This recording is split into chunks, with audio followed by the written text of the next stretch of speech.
carbohydrates. Naatay, cheese is a source of fats, while rice, suman, potato, sweet potato, and breads, also corn is as a race of carbohydrates. While kung ato ning kaunon nga mga pagkaon mo ni makakuha og more energy na ato magamit day by day. So, ang ikaduha is glow food. Ang glow food, mao na siya ang syempre pang katsara sa atong hair.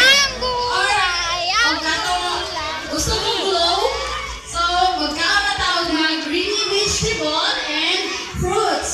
So dapat yun sa mga bata kung gusto mag-healthy, mukhaon na o mga glow foods.